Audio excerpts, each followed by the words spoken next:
Hey, how's it going, everybody? This is MegaShadowFist, and welcome back to Shantae, Half-Genie Hero.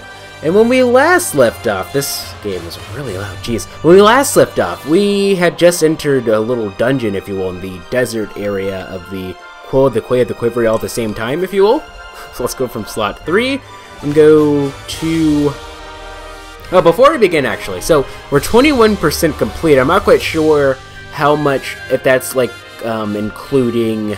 you know, like bonus material and whatnot. I'm not quite sure how much you need to do in order to like have completed the main story, but you know, we're 2 hours into the game. It's supposed to be about 6 hours long, so yeah. Okay, so yeah, coming soon. I've heard some opinions from certain people, mainly Suppleted, and by mainly I mean only Suppleted. Continue. So you know, my opinion was that perhaps that the game was maybe a bit rushed, and that you know the game is incomplete at present. Like it wasn't supposed to be released. In his opinion, it felt as if it wasn't supposed to be released until like cutscene, until everything came out, like all the DLC and everything. I can kind of see where you're coming from with that, I think. Oh, okay, so this is like one of those like whatchamacallits. So, do we need to hit this? No. Let's just go in the monkey mode. Like, I don't feel like dealing with anything right now. I'm just gonna jump and call it a day. There's like some money that I could have gotten, but who cares? Those things, they remind me of these like running things. They're animation. If you guys ever play, there's this game on Cartoon Network, Kids Next Door game on Cartoon Network, like, I don't know. Oops, yeah, let me switch back. I'd say, oh no, I'm gonna die, I'm gonna die. What was I saying though? Cartoon Network, there was a Kids Next Door game, cartoonnetwork.com, this is like 2001, 2002 if you will, and can we skip this? No, we can't. Back in like 2001, 2002 or so, and basically, I remember the game, it was kind of interesting in the way that like it started out, where like, they required you to put your hand on the screen in order to, like, it was like a hand scanner type thing. They're like, put your hand on the screen in order to see if you are, so that we can see if you're a kid or not. You know, obviously, it didn't work like that. It didn't turn your computer screen to like a magical, you know, hand scanner thing. But, you know, as a kid, I was like, I totally thought that's how it worked. Anyway, whoops, did not mean to do that. Or actually, I mean, I did at first until I realized that I couldn't have gone up that way if I went into monkey mode. Since you can't really attack in monkey mode. What the heck? What am I supposed to do right now? Oh no! I died. Anyway, listen. But yeah, like, anyway, back to the subject at hand, like, the Kids Next Door thing, number 1 in particular, like, he had this, like, because, like, it was divided into 5 stages after, like, each kid. For those of you who haven't watched the show, there were, like, 5 kids, at least in the main party. The main group, there were much more Kids Next Door operatives after that, but, yeah, the running animation reminds me of that. I'm not quite sure, like, if that's a good thing or a bad thing that their running animations remind me of, like, something from a Flash game in, like, 2002 or so, but, you know, it is what it is. Back! There we go. Okay.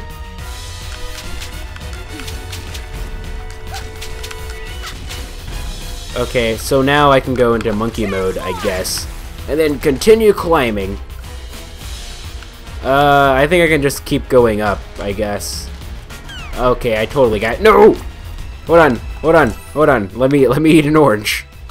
Thank you. That's all I really need, I think. Oh no! No, I'm gonna die. That should be a game over, I think. Probably, like a legitimate game over. Yes, that was indeed a legitimate game over. I don't know. Anywho, Lederhosen. So, also, like, I've heard, like, also from Suppleted that some people thought that apparently the game was, like, a bit discombobulated, like, the way that the story was. Although, honestly, like each part didn't really seem to have a lot to do with the other part. And, although, honestly, that's kind of how, well, I mean... Pirate's Curse was the first game to really start that kind of, like, kind of somewhat episodic narrative, if you will. Because if you go back to Pirate's Curse, like, the places really weren't that connected. I mean, sure, like, each place had, like, you know, Risky's pirate, like, a pirate thing or something, but that's about it. Like, that's the only way that they were connected. Like, oh, go here, because, like, there was going to be, like, Risky's pirate, like, one of my pirate items was inside of there, and that was it. Like, that's the only way that they were connected. So honestly, it doesn't really feel that this game doesn't really feel that discombobulated to me, because Pirate's Curse was the same way, basically. And I'm sure there were some connections, like some levels did follow like a certain theme, like right after the crap. Like what was I saying? Like right after the we've been going for 6 minutes on this spot, haven't we? Like right after it was the ice stage first, and then the fire, like the lava. No, it was a lava-ish stage, and then you have the ice stage. Like there were some patterns, but that was about it, really. Like, so I don't really consider that to be like a real critique of the game. I think because I don't know, like I mean, back the old games, back when Shantae was a lot more linear in nature. I mean, well, they weren't like linear, but they were kind of like linear. Because like in this game, in Pirate's Curse, you have the ability to, you know, like jump from world to world. That was introduced in Pirate's Curse. Risky's Revenge in the first game. I actually haven't played the first game. I've only really dabbled in Risky's Revenge. But you know, the first 2 games, they weren't like that. I mean, I guess it does feel a little bit more disconnected than Pirate's Curse, but like, honestly, it's like I really consider that to be a non-issue in my opinion, for modern Shantae games anyway. I mean, even if that was like a thing though, is it really that big of a deal if they aren't really that connected to each other? Oop, okay. Oh man, you know what these things remind me of? Hold on, we need to eat. Let's get an orange. Going up and down like that, they remind me of Donkey Kong Country. Like Donkey Kong Country 2. You have those things that would like slide down. Oh, run. Oh! That was close. Donkey Kong Country 2, you have those things that would like go up and down and slide. This is really nerve-wracking, actually. And we have to go... I hate when that happens, where there's, like, sections where they force you to go down. Like, why? Like, that completely defeats the purpose of the thing. Oh, okay. Okay, I better eat something before I die again. So I switched back to just regular play Shantae Half-Genie Hero instead of using, like, 64-bit DirectX 11. I died again. Probably no... checkpoint, I imagine. I probably didn't have a checkpoint. What was I saying, though? Yeah, no checkpoint. But Shantae Half-Genie Hero, what was I talking about again? I can't quite remember. Like, before I got really... Donkey Kong Country 2... Well, something Donkey Kong Country 2 related, I guess. Like, you know, as per usual, I'll just add my, I'll just add a text annotation figure to finish my thought, because I can't quite remember it, because I'm an old man. Although that was one thing I've heard, like, there was one complaint that, like, there was, like, certain sections of the game that were, like, unnecessarily hard for one reason or another, like the difficulty spiking in certain areas wasn't quite, like, traditional, in a sense that, like, you know, it didn't gradually increase, or... I mean, not every game gradually increase, but traditionally that's how it's supposed to be. It's supposed to gradually increase. Like, you start out relatively easy, and then you get super hard. Some games do it differently, like they have like what's called a wake-up boss, where like basically, like it starts out super easy, and then you have a boss that's like super hard to kick your butt to sort of like teach you, to sort of like show you that this game means business. Like Gattuso from Tales of Vesperia, for example. I wonder how long this section is. I wonder.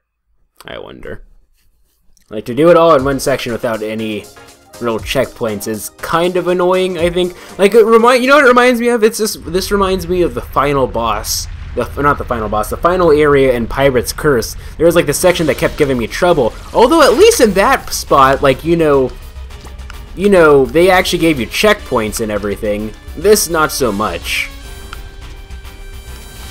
Although, I don't know. Anywho, Wilson, we need to go up. Back it up, back it in, let me begin. So, Lil, oh, I'll worry about that later. I just noticed that my, whatchamacallit, my screen, my cell phone screen went off, so now I don't know, like, how close I am to the end of the episode. But I think last time I looked down, which wasn't that long ago, I was, like, at, like, the 10-ish minute mark, so somewhere around that ballpark, I think. Okay, that's the issue. We'll pause it.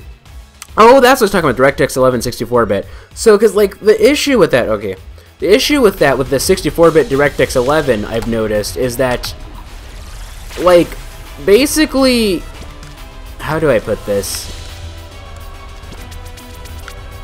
There was an issue where, like, basically whenever I went to, like, a new world with DirectX 11 64-bit, like, the game would kind of freeze for a second when you went to, like, the, you know, because, like, how the game loads in between worlds. And there'd be, like, it'd freeze for a bit, and that caused, like, syncing issues. And this, syncing for this game has been kind of a nightmare, because for some reason, Audacity likes to glitch out when I'm recording this for some reason. I'll have, like, audio clips, and it's really annoying. Actually, it's kind of put me off a little bit from recording, or at least not necessarily from recording, but from editing, I should say. It's kind of put me off from editing this, because it's like, I have to, editing these videos takes like 9 times as long. Oh, okay, not 9 times as long, I'd say twice as long. Because, you know, I have to sync every 2 seconds. Why'd I go on the same side where he was running? Maybe he follows you regardless, I don't know. Anywho, Lederhosen, you can go down. Ugh, how close are we to the end of this thing? Yeez. Okay, that was a dead end. Okay, go down. Okay, I'm gonna... Please tell me there was a checkpoint. There probably wasn't a checkpoint, was there? There probably wasn't a checkpoint. There wasn't a checkpoint. Okay, last draw. Back to the drawing board. Okay. I think I'm going to give this 2 more times on screen. And if I don't do it within those 2 more times on screen, oops, I'm just going to just make a cut, because this has been going on for long enough, and we've been doing the same thing over and over and over again. And you know how I am when it comes to that type of stuff. You know me. You know, just hold on. What was I gonna say? Oh yeah. If you know me, what do I do, ladies and gentlemen? You guys don't know, do you? Okay, but well, basically it's like, you know, I like getting stuff done in my videos. Otherwise it's like, what's the point? What's the point in watching... Okay, that was actually kind of risky. Boots. Because, like... I don't know. So actually I noticed in the previous episode while I was editing, there was like this lost soul that, like... It's not so much that I missed it, it's that I thought it was like a bad thing, so I didn't really... Oops. The problem with the monkey is that, like, it sticks to the wall, so, like, that makes platforming in more tight spaces kind of... Oh, use it. That makes platforming in tight spaces kind of annoying, because, like, the monkey sticks to the wall, I think. Oops. Ah, can you get off, please? Jeez. You see what I'm talking about? Like, just sticking to the wall like that. Ah.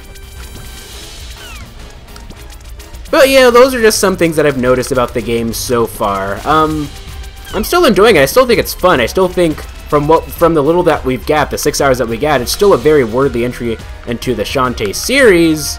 You know, it's just that, you know, I do kind of see things, and I do kind of see certain things, but to me, I don't quite think that it's necessarily because WayForward was being cheap or anything.